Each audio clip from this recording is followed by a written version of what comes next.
दोस्तों, स्वागत है तहे दिल से एक बार फिर आप सबका हमारे इस चैनल पर A to Z story J star पे। आज की हमारी कहानी है भूतिया गांव की डरावनी रात।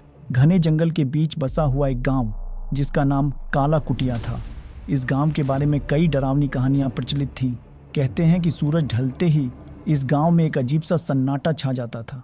कोई भी रात के समय घर से बाहर निकलने की हिम्मत नहीं करता था, क्योंकि लोगों का मानना था कि गांव में भूत प्रेतों का साया है। एक दिन 4 दोस्त राहुल, सीमा, विकास और नेहा जो शहर से आए थे, उन्होंने इस गांव की सच्चाई जानने का फैसला किया। गांव के बुजुर्गों ने उन्हें रात में बाहर न जाने की चेतावनी दी, पर वे माने नहीं। उन्होंने तय किया कि रात को गांव के बीचों बीच स्थित खंडहर में जाकर रहस्य का पता लगाएंगे। जैसे ही रात का अंधेरा छाया, चारों दोस्त मशाल और टॉर्च लेकर खंडहर पहुंचे। खंडहर की दीवारें काले सांचों और झाड़ियों से ढकी हुई थीं।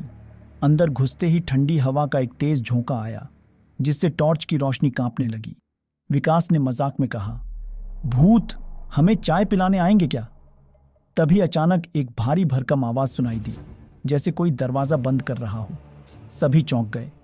खंडहर के अंदर जगह जगह अजीब अजीब आकृतियां बनी हुई थीं।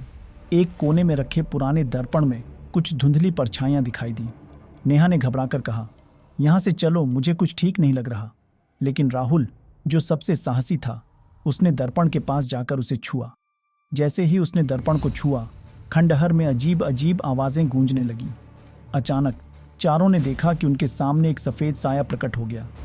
उसकी आंखें लाल और चेहरा डरावना था। वह गुस्से से चिल्लाया, यहाँ क्यों आए हो? ये जगह तुम्हारे लिए नहीं है। डर के मारे चारों दोस्तों की सांसें रुकने लगीं। विकास ने हिम्मत करके पूछा, तुम कौन हो? साया बोला, मैं इस गांव का रखवाला हूं। जिसने भी इस जगह को अपवित्र किया, उसने मौत को बुलाया। चारों ने तुरंत वहां से भागने की कोशिश की, लेकिन खंडहर के दरवाजे अपने आप बंद हो गए। जैसे ही वे हिम्मत हारने लगे, सीमा ने अपनी जेब से भगवान का लॉकेट निकाला और जोर से प्रार्थना करने लगी। अचानक साया चीखते हुए गायब हो गया और दरवाजे खुल गए। उस रात के बाद चारों दोस्तों ने कभी किसी अनजान जगह पर जाने की हिम्मत नहीं की। उन्होंने समझ लिया कि कुछ रहस्यों को अनसुलझा ही छोड़ देना बेहतर है। काला कुटिया गांव की डरावनी रात उनकी जिंदगी का सबसे बड़ा सबक बन गई। दोस्तों, ये कहानी आप सबको कैसी लगी, कमेंट में ज़रूर बताएं और सब्सक्राइब करें हमारे इस चैनल को, ताकि ऐसी और वीडियो आपको तक पहुंचे।